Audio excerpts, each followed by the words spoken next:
in that case, you're ready to go. Okay, thanks, Kate.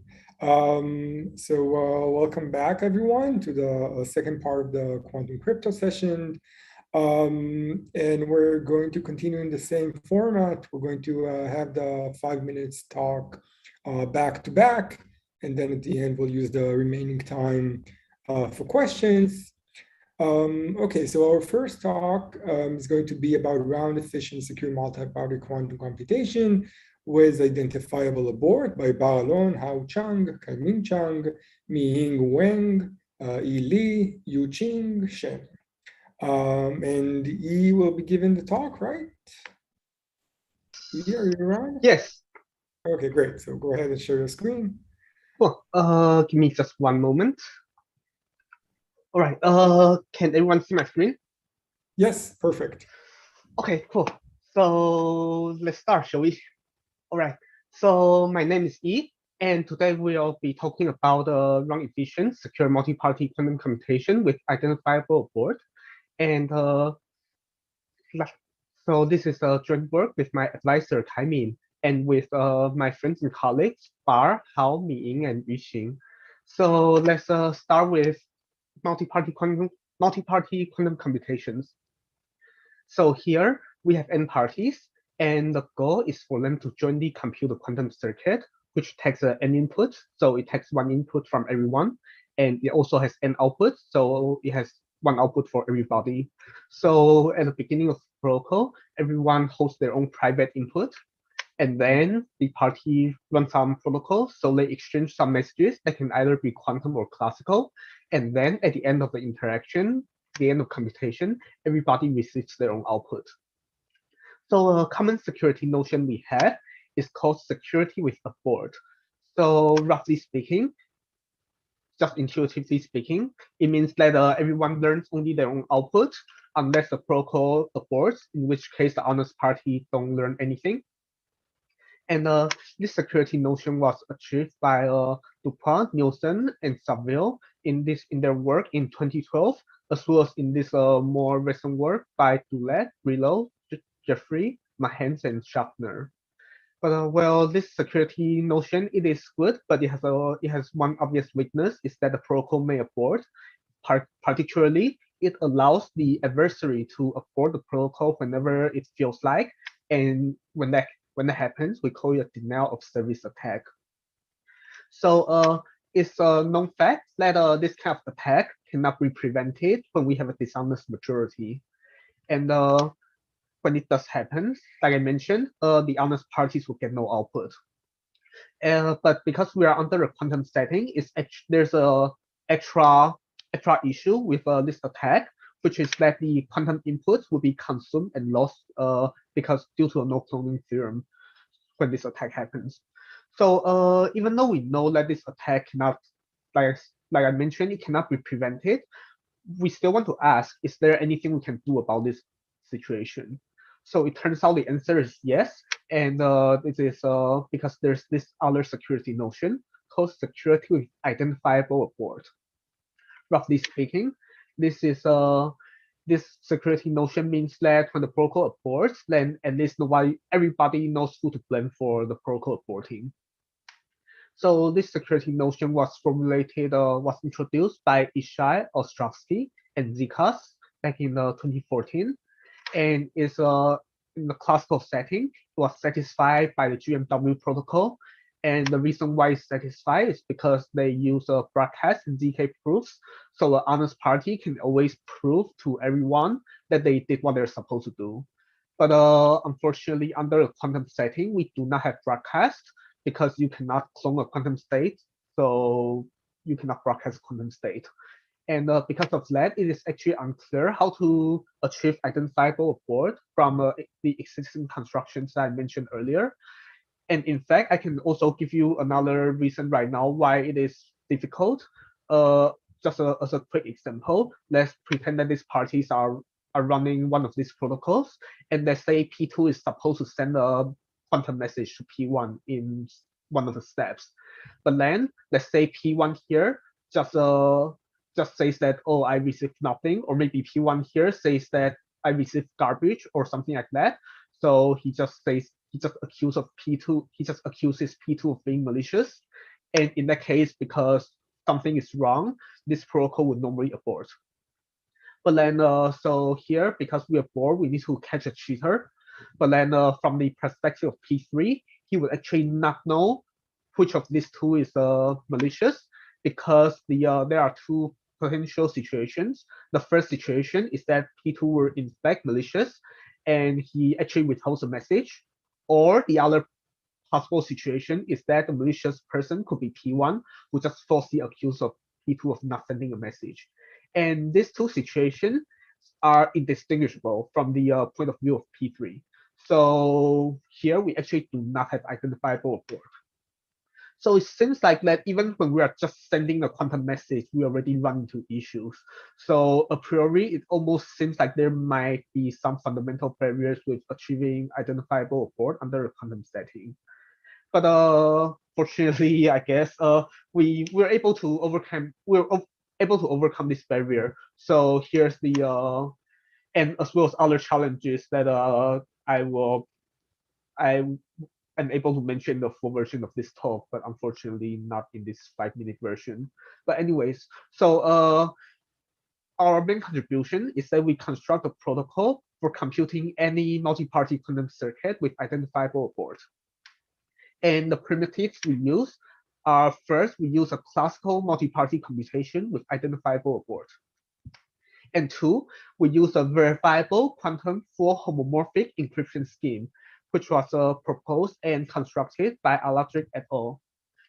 And our contribution is run efficient. And what we mean by that is that the number of runs with quantum messages does not depend on the circuit. But it does not depend on this circuit that we are trying to compute, I mean. But unfortunately, that does not mean we have constant round, because the our round complexity still depends on a number of other factors. Unlike the concurrent work who was presenting right before us by Bartuset, Claudangelo, Corona, and Ma, they have a constant round protocol, but they do not have identifiable aborts. And the last thing worth mentioning about our construction is that it is fair if the underlying classical MPC is fair. What we mean by fairness is that either everyone gets their output or nobody does. So that is our main contribution. And unfortunately, due to the time constraints, we'll not be able to go through the idea or the construction behind this protocol. But we really encourage you to either listen to the full version of the talk or read our paper to learn more about this work. And in terms of future directions and open problems, one of the things that might be interesting to see is that it might be good to require more dishonest parties to co-sign the port. So what we mean here is that in our protocol, just a single dishonest party is enough to co-sign a port in our protocol, in our construction. And it might be interesting to see improved, I guess, a better construction that can tolerate more honest party before it might have to abort. And the other future direction is possibilities for constant round multi-party quantum computation with identifiable abort. So here, what I mean is that whether it's possible to get constant round and identifiable abort at the same time, because we achieve this and this other work achieve this one. But right now we're suspecting it might be difficult or maybe even impossible to get both at the same time for reasons that I described a bit better in the full version of this talk. But we really don't know, so it would be interesting to either see a construction or see a formal impossibility result. And that is all I have for now. Thank you very much. Okay, thank you, Yi. So let's move to the next talk. We'll come back to questions later. And the next talk is about one-way functions, implying secure computation in the quantum world, by James Bartusek, Andrea Coladiangelo, Lakshita Kurana, and Fermi Ma. And James is here again to give the talk. Okay, thank you. Yeah, so this is, like you said, one-way functions imply secure computation in a quantum world with Andrea, Dakshita, and Fermi. And it's another talk about MPC. And quickly, just to remind ourselves here, actually, if we want, we can just focus on classical MPC for this talk, but it's where parties each have their private input, and their goal is to compute some public circuit over their private inputs. And again, security states that a adversary corrupting some subset of parties doesn't learn anything about honest party inputs other than what they should learn from the output, right? And so this is a very well-studied notion dating back to the 80s in the classical setting. And if we want to understand what is known in the classical world, we really have to focus in on this primitive of oblivious transfer. Okay, and this is like a very simple two-party functionality, like so, between sender and receiver. And quite remarkably, it's known that if you have a protocol for oblivious transfer, then you can construct a protocol for multi-party computation of any arbitrary functionality among any arbitrary set of parties. Okay, so if you're interested in feasibility results, often it suffices to just consider this much simpler notion of oblivious transfer. And indeed, like there are many constructions of OT from various standard assumptions. However, crypto is one of the goals of crypto is to base your primitives on as weak of assumptions as possible. And kind of the weakest assumption that we know to be possible for crypto, or to be useful for crypto, is the existence of one-way functions. Unfortunately, Impagliazzo and Ridich have shown that you cannot construct OT from one-way functions as long as you use them in a black box manner. Okay, and even to this day, like 30 years later, we still don't even know of any reasonable non-black box approaches to constructing OT from one-way functions. So this remains seemingly a pretty hard problem. Okay. So this is kind of what's known in the classical world. You could also ask what's known in a quantum world, where we're going to allow maybe quantum communication, allow quantum parties, quantum adversaries. And it's still the case that OT does imply MPC, and indeed it even implies multi-party quantum computation. But what is one thing that's pretty remarkable about the quantum world is this template that was given in '88 by Crypto and Killian. They showed a reasonable way to construct OT just from the primitive of bit commitments, and such a template is not known in the classical setting. In particular, this protocol makes inherent use of quantum communication. Okay, and so they didn't really give a security proof in this original work, and many years later, this work of DFLSS showed that if you instantiate these commitments using the learning with errors assumption, you can actually prove security of OT following this Crypto and Killian approach. So this is nice, but it doesn't really imply anything new yet, because we know other ways of constructing OT from LWE. Another work around the same time showed, interestingly, that if you instantiate this template with bit commitments known from just one-way functions, you can obtain some form of OT. This is really, like, by weak OT, I really mean some IND-based, indistinguishability-based OT that's not known to imply MPC, but nonetheless, this type of implication here is not known in the classical setting. Okay, but this was kind of roughly the state of what's known in the quantum world prior to our work. So it was unclear whether, like, what was the relationship between, like, simulation-based OT and one-way functions, or MPC and one-way functions, right? And so our work kind of fills in this gap, and we show that OT can actually be built from one-way functions, and even in a black box way in a quantum world, meaning if you allow the parties to communicate quantumly with each other. Okay.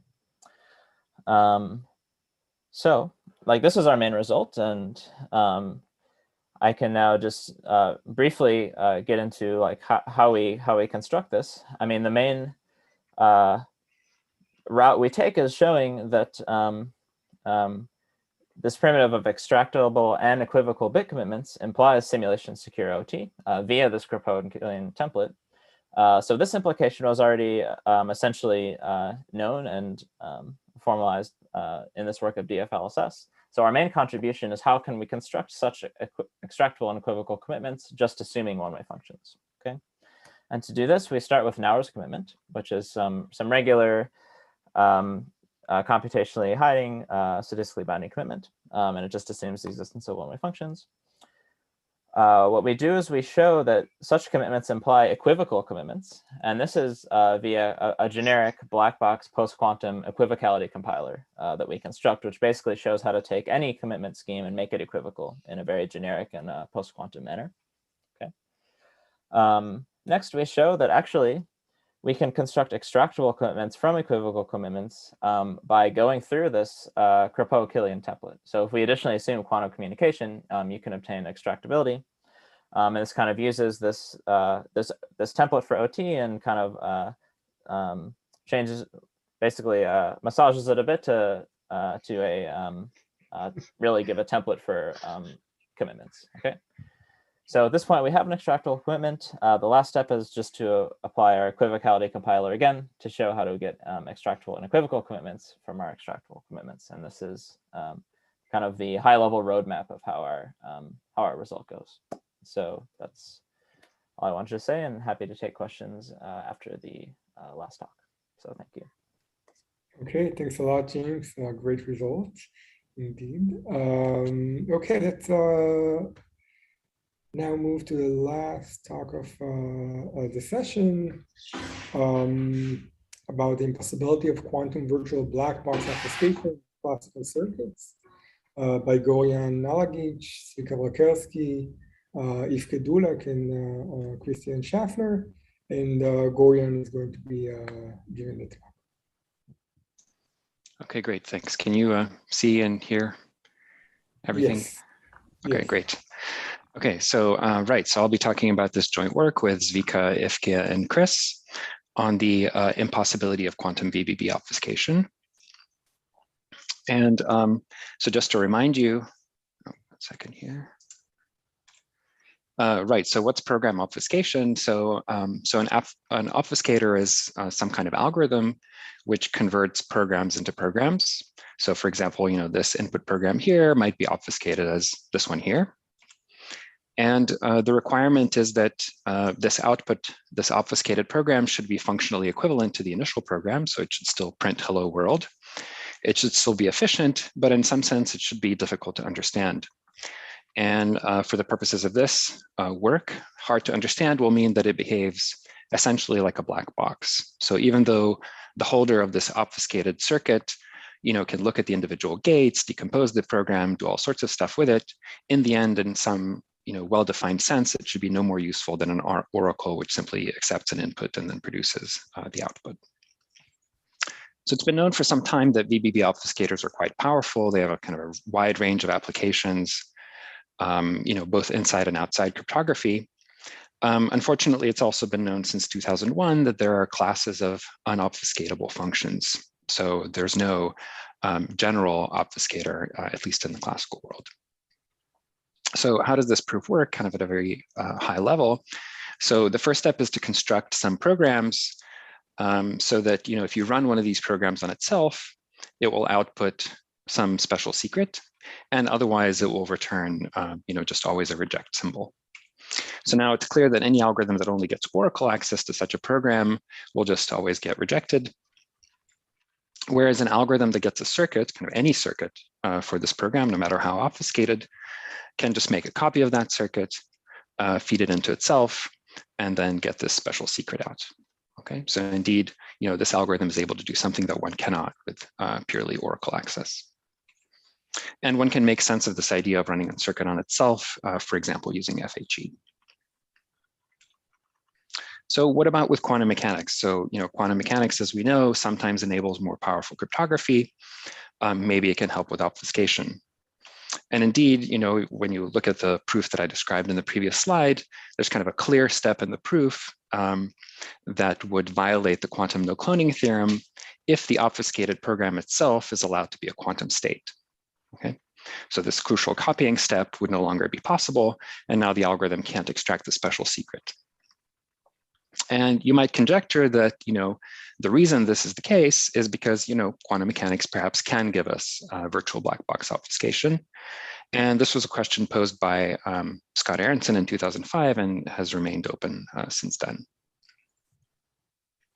So our result is that, unfortunately, no, VBB obfuscation is in fact impossible, even if the obfuscator is allowed to output quantum states. And the assumption that we need for this is the quantum hardness of learning with errors. So I should mention this is also a result of an independent work of Anand and Laplaka. And in fact, we show something a little bit stronger if you demand security with dependent auxiliary information. In that case, even multi-bit point functions are unobfuscatable. So how does the proof work sort of at a very high level? So remember that the crucial sort of issue in the classical proof was this copying step. So our approach will be to sort of enable this algorithm to, in some sense, still run the state on itself, even though it cannot produce two copies of it. Okay, and we're going to use kind of a trick and a couple of ingredients from the last few years. So, so when thinking about this, you should think about a program which is kind of a random multi-bit point function. So on some random secret A, it will output some other random secret B, and otherwise it does nothing interesting. And now we're going to use this first trick to kind of additionally encode some extra classical information. So the first piece of classical information will be an encryption of this starting secret A. The other piece of classical information will be an obfuscated comparator program. Okay, so this program answers the question, am I holding an encryption of B? So this other random output. Okay, and because of this, this ingredient here, which is that, you know, a nearly deterministic quantum process can actually be reversed, restoring the initial state. This means that after the algorithm extracts these two classical pieces of information, it still has the original obfuscated state. So by functional equivalence, it can now homomorphically evaluate this functionality, which maps A to B, and can actually go from A, from the encryption of A to the encryption of B, run this obfuscated comparator, which will then produce the special secret. And it's not too difficult to show that with black box access, this is not possible. So summarizing briefly, so we showed that this very powerful primitive VBB obfuscation is unfortunately impossible, even with the use of quantum mechanics, even if the obfuscated programs can be quantum states. Some nice questions and issues to think about. So the classical impossibility proof is actually unconditional, whereas we need some form of LWE. So is that necessary? One might also think about obfuscation in idealized models, like let's say the quantum random oracle model. It's also interesting to compare the class of impossible unobfuscatable functions that we wrote down versus ones which are possible using compute and compare obfuscation. And one could also think, of course, about indistinguishability of obfuscation and quantum mechanics. And, you know, there's been some interesting work on that recently. So thank you. Okay, thank you, Gorian. And thanks to all the speakers of the session. We have a few minutes until the break for questions, and we'll do it as before. So if you just want to go ahead and ask a question in person, raise your hand, whatever, or just ask, then please do. Anyone? Yeah, I have one question for James. It might be a stupid question. Is it possible to construct secure computation using quantum communication with weaker assumptions than post-quantum Oneway functions? I mean, I think that's a good question. It's not clear. Yeah, I mean, I don't think we know of any like formalizations of assumptions that are weaker than one-way functions. Like, are you imagining like trying to come up with some assumption that like uses quantum communication? Yeah, like for example, like pseudo-random yeah. states could perhaps be based on like weaker assumptions than one-way functions. So right. No, I think it's like a good, interesting question to think about.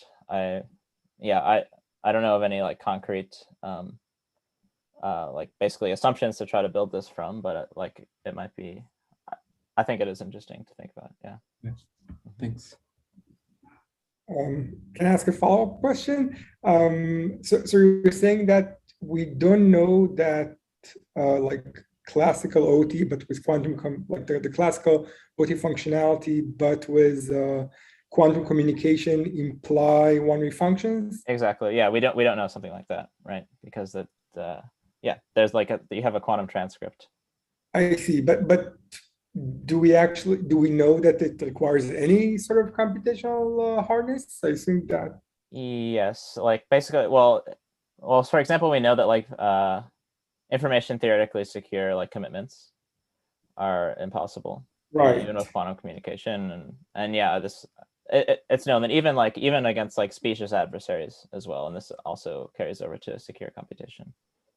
I see. So what is sort of like the strongest assumption that is known to be implied by this? Like, is this something? Yeah, I don't know if it's really been really formally studied what kind of things like are implied by these protocols with quantum transcripts. Yeah. Okay, thanks a lot. Yeah, I mean, perhaps like a natural thing to start is to formalize the notion of like one-way function where, let's say, the output is quantum and then maybe something like that. Mm-hmm. Agreed. Yeah, that's fascinating, honestly. Right. More questions? Anyone? For Banjan, you're again allowed to ask twice or thrice. I'm done, thanks. You're done. Okay. Okay, so let me check out the Zulip, see if there are any questions there.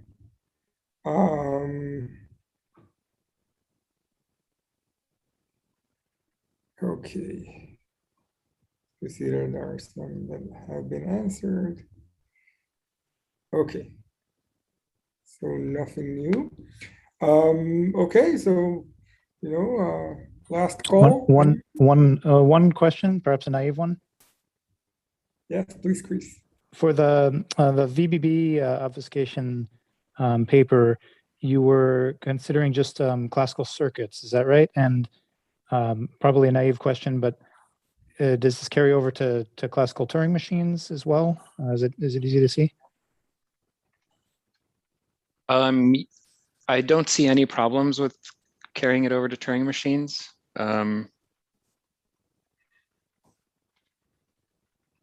Yeah, I mean, okay, I haven't thought about this in detail, but I see no reason why I wouldn't. I mean, in fact, I guess the prescription is, I think, in some sense, even easier. Right. For Turing machines, because you don't have to worry about this, stuff about kind of feeding a program into itself and input sizes and these sorts of things. Right, exactly. But yeah. But you don't see that it would potentially get rid of the assumptions? Like you think you'd still need the assumptions there? No, I mean, we need the assumptions for reasons that go beyond just kind of fitting inputs into, feeding a circuit into itself. Sure. Input size wise, yeah. So, yeah. Right. Okay, thanks. Yeah, I think that like following up on Chris's question, like something fascinating, like the reason that like it's easier to show that Turing machines are unobfuscatable is that it's easier to diagonalize them. Like, circuits, like how are you going to diagonalize the circuit? The circuit cannot run on the circuit itself. So you have to sort of decompose it, etc. While a Turing machine can do it. So like showing unobfuscatability for Turing machine in the classical setting is very easy. But in the quantum setting, like what does diagonalization mean? Because like, basically the program is given by a quantum state. So like, how do you sort of run this thing on itself without corrupting it? I think it's like fascinating to try and think about any sort of like meaningful notion of quantum diagonalization.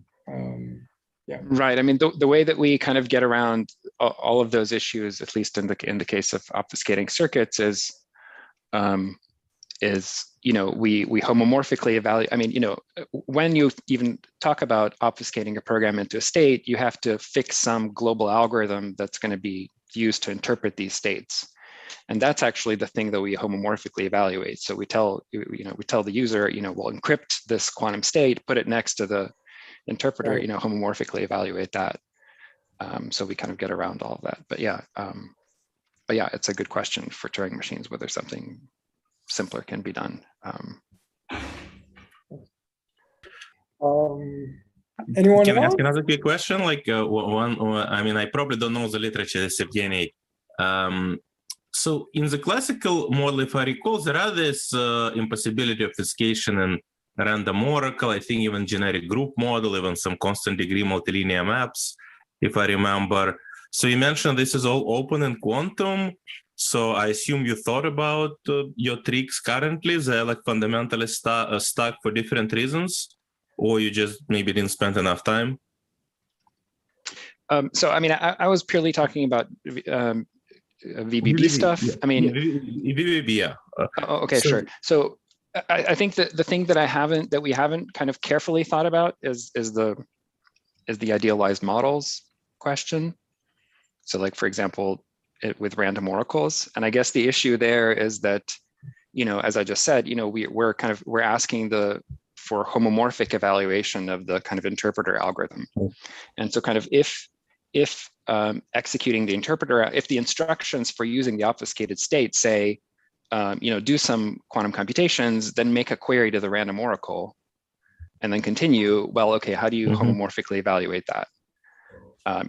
It's not clear. On the other hand, let me just say, if you instantiate the random oracle with any function at all, no matter how fancy, then it is clear exactly what to do, and then the impossibility proof goes through. Well, Yeah, so- I guess there is also, you know, the question is, do you use standard random oracle model or quantum random oracle model? I'm not sure about generic group. So, but I'm saying in the standard, at least random oracle. So yeah, definitely in QROM, I imagine there could be all kinds of complications. The standard, the complication you said exists, but I think there are classical works. I think like Ran, Omer, maybe Yael had some paper, Rafael had some papers, I think. That showed that traditional VBB obfuscation is not possible, and even in the classical random oracle model, or even generic group models, if I remember correctly. So I'm just curious if those results, if you just naively apply them, there will be probably some kind of copying step. If you at least look at those results, you know, if they are amenable to your technique. I don't know. That's a good question. I can answer that. So the paper you're referring to, Evgeny, like goes from like something in the random oracle models to something in the plane model, and then they invoke the impossibility of the plane Right. model result. Right. What they get in the plane model is like an approximate scheme. So if you can show impossibility of approximate like QVBB, then the result will go through. Okay, but it's not obvious. It's not known yet. You're saying it's. Yeah, I mean, to go from if you just care about the classical random oracle model where the queries are classical, then that result goes through in the quantum setting. Yeah. Okay. Cool. Yeah, because these results rule out VBB even with some non-negligible functional equivalence. Thank you. Yeah. Okay, so real quick, so I just answered the question on the what is it called, on the on Zulip, but then I checked with my co-author, and it turns out I answered it wrong. So if Daniel is here, please check the Zulip for the updated answer, and sorry about the confusion. Okay. Anyone else? Questions? Okay, so thank you everyone for a great session. It's been a